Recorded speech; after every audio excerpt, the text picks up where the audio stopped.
Bonsoir à toutes, bonsoir à tous. Donc là, on va entamer la dernière semaine de stage. Et ouais, j'ai perdu quelques kilos quand même. Par contre, j'ai pris beaucoup d'avant-bras. Du fait, on travaille énormément les avant-bras avec la canne et les bâtons. Et j'ai même une idée ce matin, c'est pour ceux qui n'ont pas pu se déplacer. Je peux proposer des formations comme ça. J'ai compris comment on pouvait faire maintenant dans des formations qui vont être plusieurs vidéos à thème. Par exemple, une sur la canne, une sur le bâton moyen, une sur le bâton long, une sur le hambo. Et avec tout ce que j'ai montré dans le stage, en ce qui concerne le bâton bien sûr. Et puis après, une autre formation pour renforcer son corps grâce au bâton et perfectionner aussi les techniques de bâton avec des astuces. Voilà, j'ai commencé déjà à travailler ça au dernier stage. Ça peut être intéressant aussi. Bon, c'est à ce que je pense. Il y a des gens qui se déplacent, ils payent l'hôtel, ils payent l'essence. Donc pour eux, ils ont accès encore à autre chose, hein, sur la respiration, sur le contrôle du stress. Mais il y en a qui n'ont que le bâton, que la technique qui les intéresse. Alors je vais surtout faire des formations là-dessus.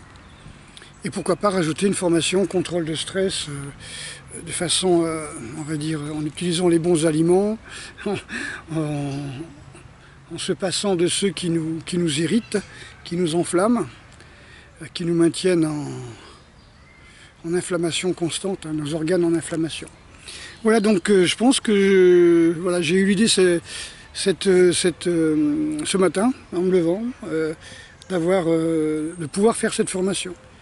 Et ça m'a tellement boosté que là, j'ai été surboosté toute la journée.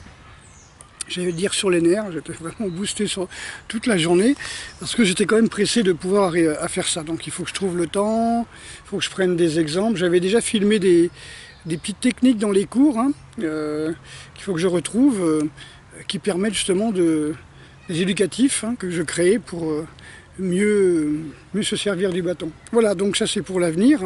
Des fois que on m'empêche d'enseigner en salle, j'aurai toujours moyen de vendre des formations. J'étais contre au départ parce que c'est des formations de défense, mais j'ai pas du tout l'intention de montrer comment tuer quelqu'un, mais comment bien se servir des armes blanches, c'est-à-dire les bâtons, voire après, pourquoi pas les sabres ou des... Voilà. Mais en tout cas, pour le moment, donc j'ai cru comprendre comment on pouvait faire, c'est-à-dire mettre des vidéos sur YouTube et les mettre comme on peut dire, bloquées et vendre les accès. Voilà, vendre les accès, comment on appelle ça, je donne l'adresse qu'à ceux qui versent au club une certaine somme. Voilà. Donc je pense que je vais faire ça. Donc je vais faire le plan de 4-5 formations. Et après, ben voilà, donc pouvoir même faire des lives et tout ça pour en discuter. Mais je pense aux internautes qui m'écrivent, les abonnés qui sont au Québec, qui sont en Tunisie, au Maroc, en Amérique du Sud, là, qui voudraient venir, ou même dans les îles, hein, dans les dom-toms, parce que je ne sais pas si ça s'appelle toujours comme ça, qui voulaient venir mais qui ne pouvaient pas du fait qu'ils étaient loin. Voilà, qui voulaient me faire même venir, mais là moi je ne me vois pas me taper 12 heures d'avion pour faire 3 jours de stage et revenir, quoi. Donc ça vaut pas le coup, franchement, vaut mieux, je pense qu'il vaut mieux acheter les formations plutôt que de se taper 18 heures de vol, hein, ou 12 heures de vol. Voilà, donc hier par exemple, on a une journée extraordinaire. J'ai pas voulu comment on appelle ça, vous enregistrer les témoignages des stagiaires parce que ils étaient vraiment satisfaits, mais voilà, ça fait toujours un petit peu commercial. Vous savez, vous voulez acheter un truc ou vous achetez un bouquin, par exemple, comment voyager dans l'astral, voir nos proches après la mort, parce qu'il y en a qui surfent là-dessus, hein, je ne vais pas donner des noms.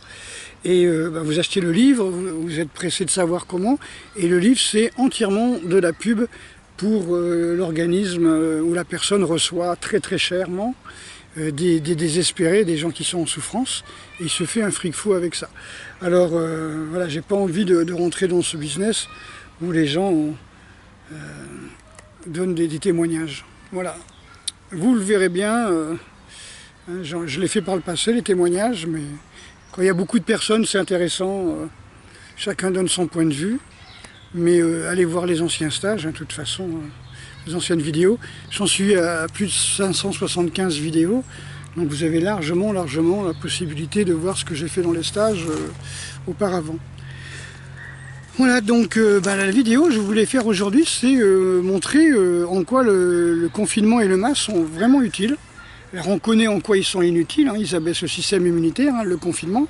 Le confinement vous fait perdre 20% de matière grasse dans le cerveau, c'est pas dans le corps, hein. 20% des neurones si vous préférez.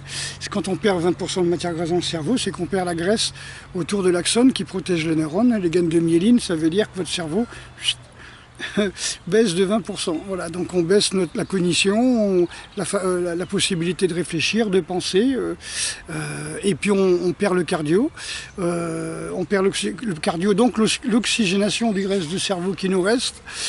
Donc voilà, donc tout pour vous dire que le confinement nous fait perdre nos neurones. Ça a été prouvé.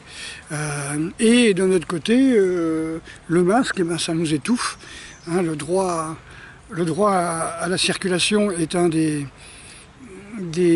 piliers des droits de l'homme. Hein. Toute personne a le droit de circuler librement, mais aussi de respirer quand même, non? Là, si on circule sans respirer, ça va être dur. Donc là, la moitié de la ville, par exemple, le côté où je suis, on a le droit de se promener sans masque, de l'autre côté, non. La vieille ville romaine, là, très touristique, là, il faut les masques. Le côté là, moins. Il n'y en a pas besoin. Alors ça craint du boudin dans le sens que les commerçants, de l'autre côté, doivent faire la gueule. Hein. Mais bon, les virus, le préfet a décidé que les virus ne traversaient pas le pont. Ils doivent avoir peur de l'eau, ils ont une phobie de l'eau, donc ils ne traversent pas le fleuve. Ils ne peuvent pas prendre le pont, quoi. Tant mieux pour moi, parce que ça c'est le côté où je vais tout le temps, l'autre côté j'y vais pratiquement jamais. Voilà. Donc, quels sont les côtés positifs, hein, si on peut dire? Les côtés positifs, c'est qu'il y a quand même énormément de gens qui avaient confiance, par exemple, dans le monde médical, le monde de la santé, entre guillemets, puisque c'est quand même des gens qui vivent sur la maladie, et non pas sur la santé. Comme je continue à dire, hein, les profs de sport, eux vivent sur la santé, hein, les coachs, tout ça, ils ont besoin que les gens soient en pleine santé pour faire leur métier. Les autres, ils ont besoin d'avoir des malades. Donc c'est pas si, mais il y a énormément par exemple, de remèdes contre le cancer qui ont été trouvés depuis plus de 30 ans. Hein. Je pense à Gervase, il y a plus de 50 ans, qui avait reçu des médailles de la reine, je ne sais pas si c'était du Danemark ou de Norvège ou de Suède, je ne sais pas quoi, qui avait eu peut-être même un prix Nobel, je crois. Et voilà, on a enterré, hop, sa méthode. Hein.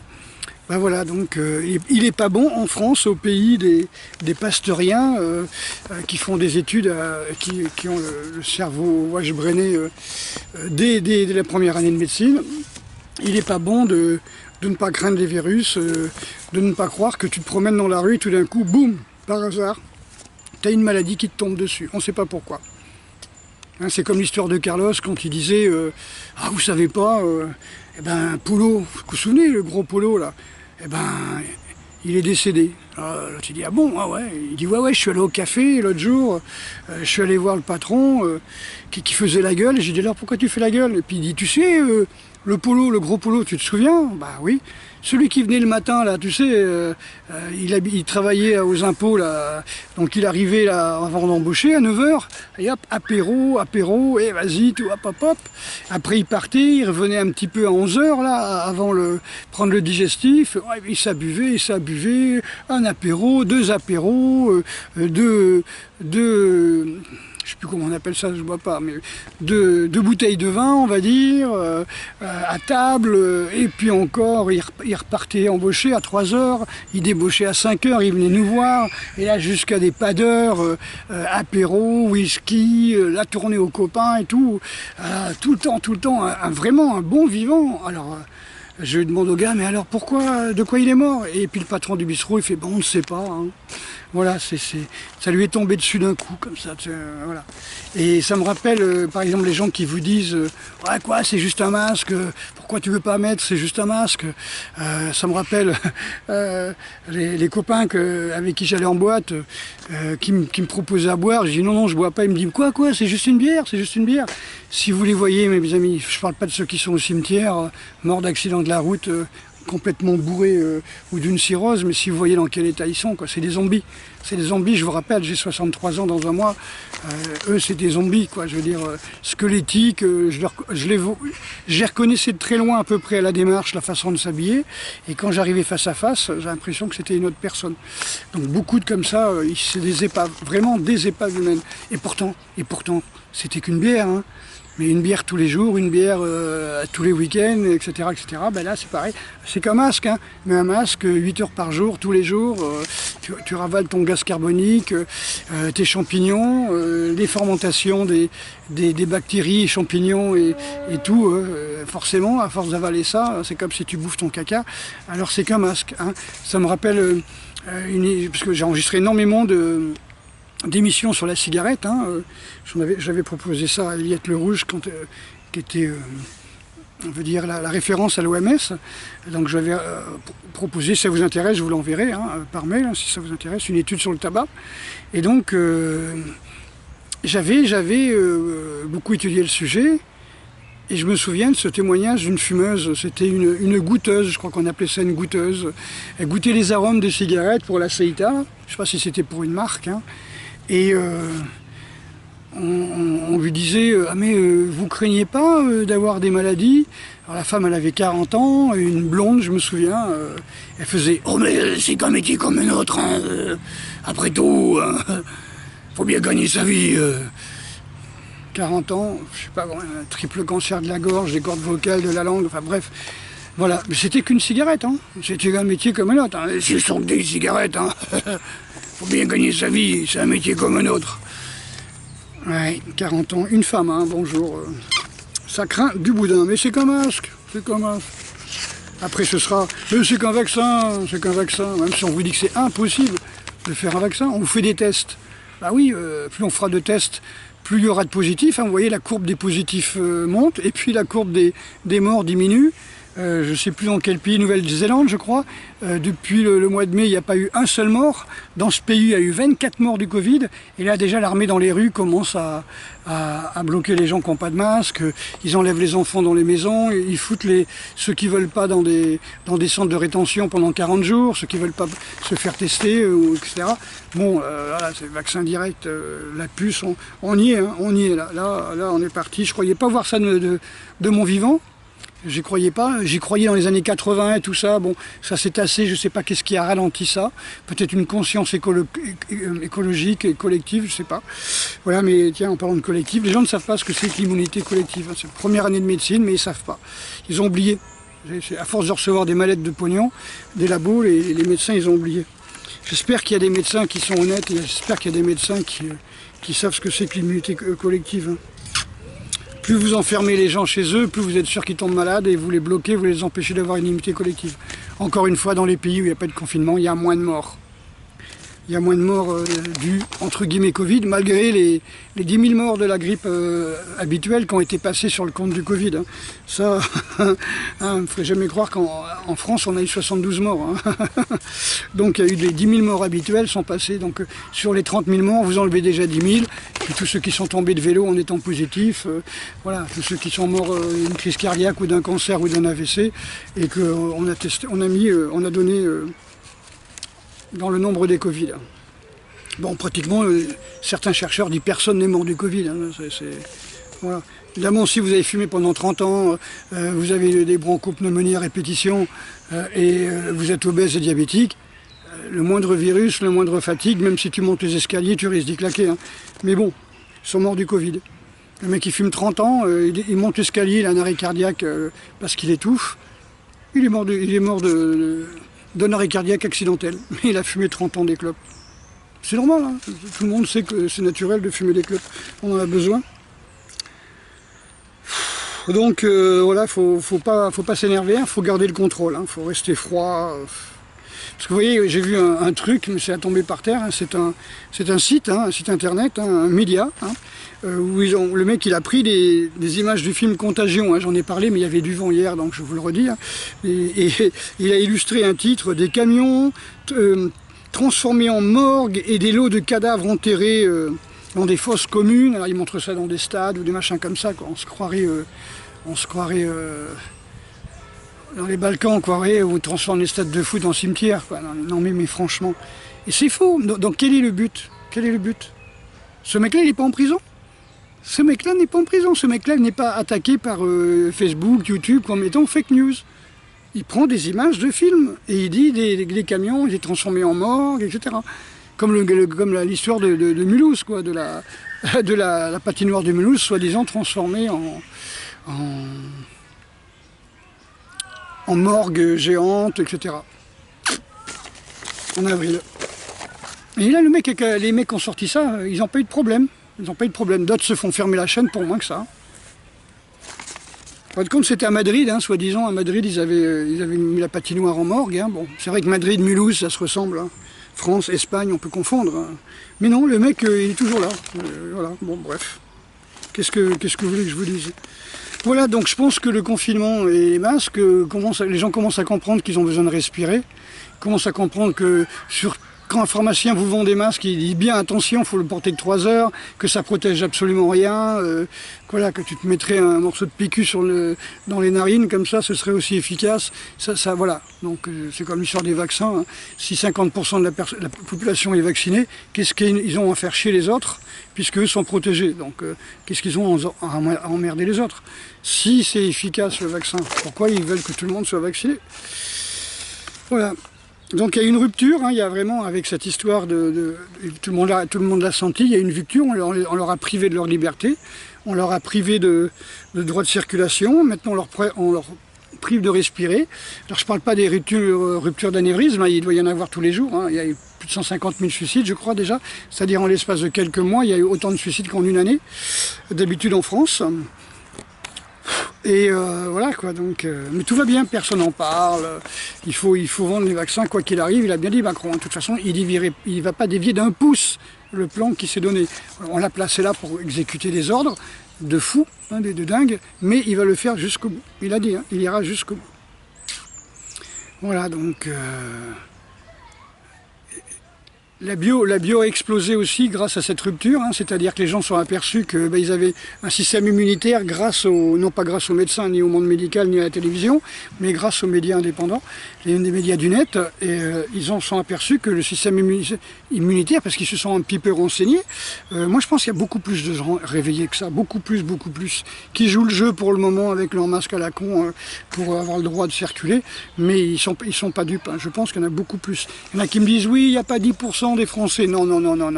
Je pense qu'il y a au moins 70% des Français qui sont pas cons.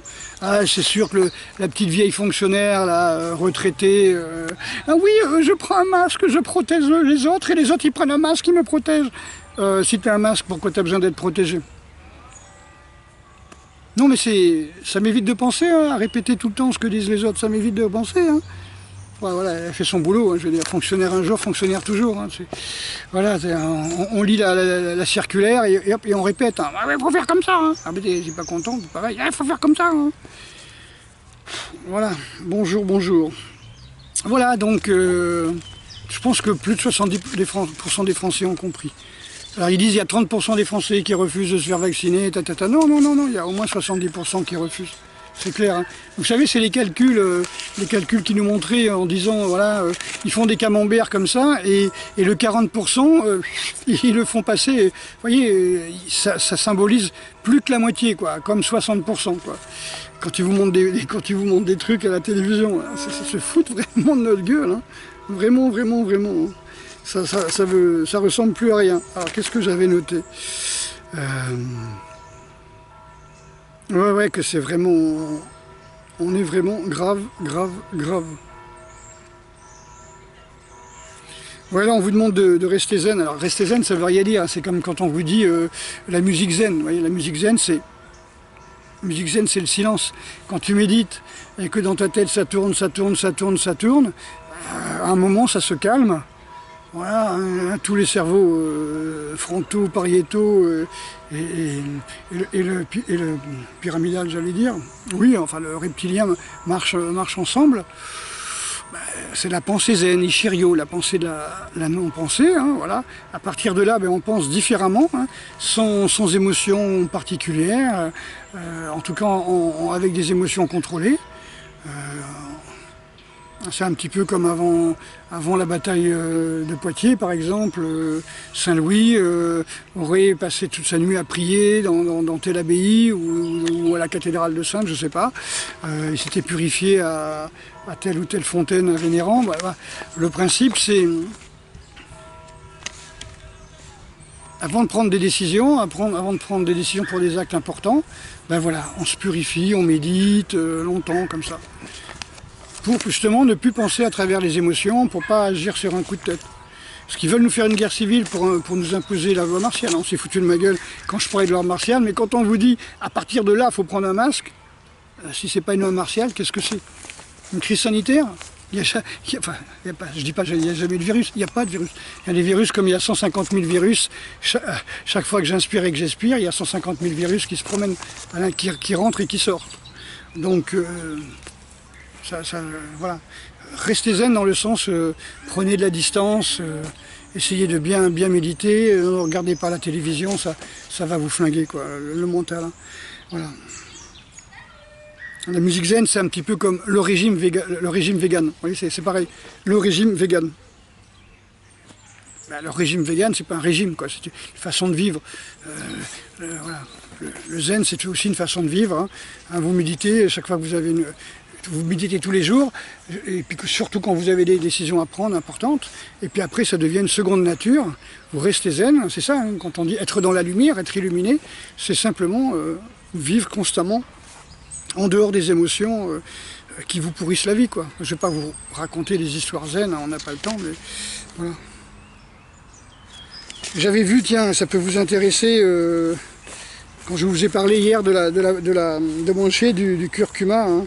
La curcumine est antivirale, le gingembre je pense aussi, voilà, donc on dit que la curcumine, hein, ce qui est la partie active du curcuma, pourrait inactiver directement le virus de la grippe en bloquant plusieurs voies de signalisation cellulaire utilisées par le virus. Des chercheurs ont réalisé une étude pour évaluer les composés bioactifs trouvés dans les plantes médicinales comme inhibiteurs potentiels du MPRO, une protéase du Covid-19, et considérée comme une cible médicamenteuse potentielle. Hein. Donc la curcumine, comme d'autres polyphénols, serait un inhibiteur potentiel de cette protéase du Covid-19. Voilà. Avec un meilleur potentiel que le nelfinavir, lopinavir et les médicaments antiviraux utilisés dans le VIH. Voilà. Donc c'est des études, à savoir qu'évidemment quand il y a eu cette histoire de Covid, il y a plein de chercheurs qui se sont mis à trouver des solutions, en tout cas à chercher des solutions et à en trouver, mais comme pour le cancer, voilà, comme pour le moteur à eau. Ici à Jarnac, à l'île d'Oléron, pas loin d'ici, il y a des gens qui avaient trouvé des moteurs à eau. Voilà. Comment utiliser l'eau, voire l'eau de mer pour rouler. Bon, leurs brevets ont été achetés par Total, par exemple, et puis eux, ils ont fermé leur gueule, quoi. Ça devait être acheté très cher, ou alors ils ont eu un accident, comme j'ai dit. Oui, tout à l'heure, je vous parlais de votre système immunitaire. C'est ça qu'il faut développer par l'hormèse. Donc, vous entraînez, mais pas trop. Vous reposez, mais pas trop. Prendre des douches froides régulièrement. Méditer, évidemment. Hein, la méditation booste le système immunitaire. Ne serait-ce qu'en bloquant le stress. Hein, le stress bouffe énormément le système immunitaire. La méditation va vous sortir du circuit cortisol.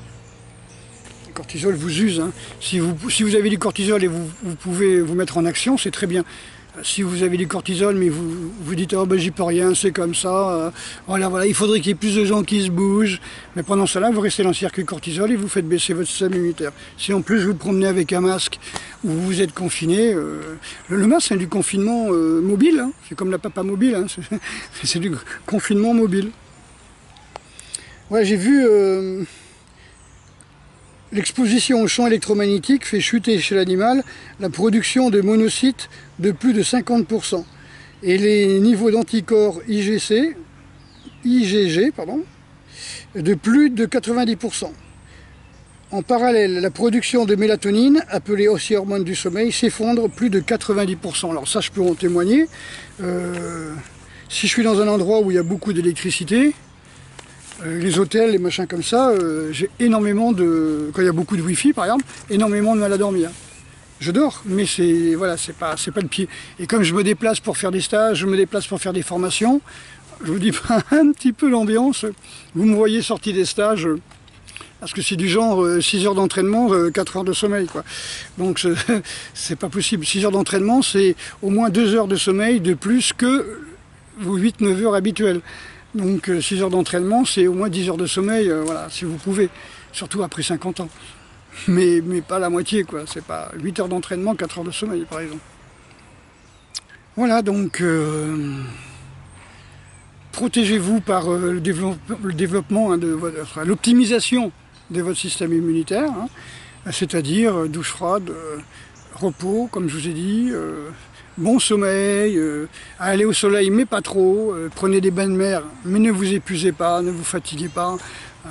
Ça, les bains de mer, un petit peu, c'est un petit peu comme quand j'allais à la piscine pendant des années, hein. Moi tous les étés, je passais mes étés à la piscine avant de partir et au retour de mes voyages au Japon. Et le principe, c'est que j'arrivais, j'allais dans le pédiluve, je prenais ma douche, j'allais dans le pédiluve et je plongeais tout de suite pour faire une traversée de 25 mètres en apnée. Si je sentais le cœur qui battait à 130%, oh, j'ai dit stop, je m'allonge et je bouge plus, je me laisse au soleil, je me laisse dormir au soleil, parce que ça voulait dire que j'étais complètement crevé, quoi. Je m'en rends pas compte. Donc maintenant, les bains de mer, c'est pareil, vous allez dans l'eau de mer, comme ça, elle est froide parce que c'est l'Atlantique, et tout d'un coup vous avez le cœur, pam, pam, pam, et puis vous allez vous allonger, vous tombez comme une masse, c'est que vous avez besoin de sommeil, vous êtes en surentraînement, vous êtes en épuisement, voilà. Le surmenage, vous voyez, c'est j'ai tellement utilisé le mot surentraînement que j'ai beaucoup de mal à utiliser le mot surmenage, parce que tout le monde ne s'entraîne pas, voilà, mais moi c'est mon métier. Voilà. Donc vous êtes en surmenage, vous frôlez le surmenage, le surentraînement, le burn-out. Voilà, c'est pas se promener sans slip, hein, le burn-out, hein, pour les mecs. Hein, le burn-out, c'est quand on n'en peut plus. Voilà, donc le principe du burn-out, c'est aussi vous ne pouvez pas dormir, hein, vous manquez de magnésium, vous avez les mâchoires très très dures comme ça, et vous êtes beaucoup attiré aussi par tout ce qui est salé, par tout ce qui est charcuterie, par tout ce qui est café, par tout ce qui est théine. Vous allez chercher des compléments alimentaires pour vous booster un peu plus, hein, du maca, de tout ce que vous voulez, hein, alors qu'en fin de compte, vous avez besoin de repos. Vous avez vraiment besoin de repos. Dans un monde idéal, eh ben, vous arrêtez de travailler et puis vous dites stop, je rentre chez moi et puis je tiens à la vie. Dans un monde basé sur la consommation et le trépalium, eh ben non, vous pouvez pas, quoi. Vous êtes assujetti à votre patron. Alors donc je pense que si ça doit changer demain, voilà, comme disait mon ami Charlie, on arrive dans un monde où il faut être auto-entrepreneur, hein, il faut s'occuper de soi-même, hein, et puis vous faites, comme je dis, des formations en ligne, même si maintenant, je ne sais pas si c'est les GAFA qu'on dit, ont peut-être décidé d'arrêter l'illimité. Vous voyez, l'abonnement illimité par Internet, ça risque d'être supprimé, soi-disant pour cause écologique. Comme on risque de virer tout le monde dans les campagnes pour les obliger à aller dans les villes pour cause écologique. Comme si c'était les mecs des campagnes qui polluaient, tu vois. Mais pour leur dire le droit à la propriété est supprimé. Mais comme voilà, je ne veux pas aborder beaucoup de sujets, ça fait un petit moment qu'on me l'a signalé. Ce genre de truc qui nous pend au nez. Mais voilà, donc c'est beaucoup de choses. Hein. Là, je discutais avec quelqu'un tout à l'heure et il me dit « Oh, quand même, j'aurais jamais cru ça. » Je lui dis « Tu croyais pas ?» On te l'a pas assez annoncé dans les films catastrophes et tout ça, là, le virus de la mort qui tue, tout le monde sort avec des masques, avec des combinaisons, avec des visières en plastoc. T'as pas vu le film Contagion, t'as pas vu le film Virus, t'as pas vu le film machin truc de la révolte des zombies, voilà. On va nous les sortir les zombies. Je pense que les zombies vont arriver après la vaccination. Oh, oups, oh, excusez-moi, on a vacciné, mais merde, il y a un truc qui modifie l'ADN dedans. Oh, excusez-moi, ça doit être, je sais pas, ouais, du poil de pangolin, voilà, ou la pisse de chauve-souris, mais on sait pas. Oups, on s'est trompé. Voilà, les virus, voilà. Enfin, les zombies, vous allez les voir, vous les voulez, ça fait des années qu'on vous les accueillez dans vos films, vous en accueillez la possibilité, hein, vous allez les avoir. Hein, les mecs qui ont besoin de bidoches, qui vont bouffer les voisins, ça c'est tous les viandards au bout de 3 jours quand les supermarchés sont fermés ou quand il n'y a plus d'électricité, quoi. Je veux dire, le congélo a pété, il n'y a plus d'électricité, la viande est pourrie, il faut aller bouffer les chats, les chiens et les voisins. Voilà, je vous conseille de revoir pour vous donner le moral un petit peu. Je plaisante, hein, la vidéo où je parle, ma version du collapse, hein, la version de l'effondrement. Alors je me suis fait parfois insulter, d'autres personnes m'ont dit voilà, que j'y voyais clair. Moi je me suis basé sur des études de collapsologues professionnels voilà, qui bossent pour des entités, on va dire, étatiques. Hein, de notre dimension, rassurez-vous. Hein. Et voilà donc... Ce qui s'est passé, c'est ce qui s'est passé en Yougoslavie, c'est ce qui s'est passé autrefois pendant les guerres, pendant les grandes guerres civiles, les grandes familles, les machins comme ça. On est en train de nous créer une famine alors qu'on n'a jamais eu autant à bouffer. Il y a des trucs que je ne comprends pas. Mais bon, soyez positifs quand même, essayez de regarder les choses. De toute façon, comme disait Komarov en parlant le major Konstantin Komarov en parlant des coups, hein, quand vous voyez les gens qui arrivent, vous les voyez avec des battes de baseball, vous les voyez avec un poing américain, vous savez qu'ils se dirigent vers vous. Bon, ils ne viennent pas vous demander l'heure ou vous faire un massage des trapèzes. Hein. Du coup, et simplement, là, faut vous préparer. Hein. Vous savez que ça va faire mal, vous savez qu'il va y avoir des douleurs, vous risquez d'être blessé, vous risquez de saigner, ça va être un mauvais moment à passer, c'est pas agréable, vous le savez, vous êtes prêts. Voilà, point. C'est comme ça. De toute façon, vous ne pouvez pas changer. Donc nous, de notre côté, il faut s'attendre au pire sans l'espérer. Voilà, ça c'est mon mot de la fin. Attendez-vous au pire sans l'espérer. Sans le vouloir, hein, quand espérer c'est attendre, mais je veux dire sans le vouloir inconsciemment. Parce que quand on me dit « Oh franchement, j'aurais jamais cru qu'ils iraient jusque là », mais non, c'est pire dans les autres pays, hein, ils rentrent chez vous, ils vous prennent les enfants, nous avons appris que votre enfant a été au contact de telle personne, il est dans la même classe, le gamin est avéré positif, porteur sain, mais porteur sain, au secours, c'est un porteur sain. On est tous porteurs sains de tous les virus pour lesquels on a été vaccinés, et toutes les grippes qu'on a eues, voilà. Mais ça fait rien, le gamin a été porteur sain à l'école, votre fils est dans la même classe, hop, on vous enlève le fils, et comme vous avez été en contact avec votre enfant, votre fille ou votre fils, eh ben on vous fout dans un centre de quarantaine. Vous vous retrouvez dans un coin, séparé de vos enfants, et puis vous n'avez rien à dire, ils rentrent chez vous, ils envoient l'armée, voilà. C'est ce qui se passe, je crois, en ce moment dans certains pays que j'ai cités au début de la Nouvelle-Zélande, voilà. Et ça va se passer en Australie, ça va se passer un peu partout, parce que les gens se chient dessus, quoi. Les gens croient vraiment ils ont tellement vu ça dans les films qu'ils trouvent ça normal. Bon, allez rentrer chez moi, enlever mes enfants, baiser ma femme, violer mon chien, allez-y, ou l'inverse. Mais non, mais c'est n'importe quoi. Mais voilà, donc préparez-vous au pire. C'est un petit peu comme le gars qui fait du tir sans jamais espérer tuer quelqu'un, quoi. C'est comme moi, je fais des arts martiaux depuis plus de 50 ans, j'espère passer ma vie sans tuer quelqu'un. Ça va pas être facile, certainement. J'espère passer cette vie là sans jamais tuer quelqu'un. Voilà. J'espère. Mais voilà. S'il faut pas se battre, mais s'il faut se battre, faut gagner, comme dit Krishna, je crois. Hein, ne vous battez pas, soyez dans la non-violence, mais quand le moment est venu, quand le combat est inévitable, eh ben, il faut gagner. Voilà. Donc j'appelle pas du tout à la violence, j'appelle pas du tout à la guerre. Hein, je dis simplement, préparez-vous en espérant ne jamais avoir à tuer qui que ce soit, jamais avoir à mourir de faim, voilà. Placez tout sur l'entraide, faites des jardins communautaires, commencez à préparer des bacs pour mettre de la terre dedans et faire des jardins. Voilà, commencez déjà à vous débrouiller, hein, à vous entraider. Moi, je vous le conseille. Voilà. Je ne dis pas qu'il faut s'armer, je dis qu'il faut s'entraider. Allez, à très bientôt.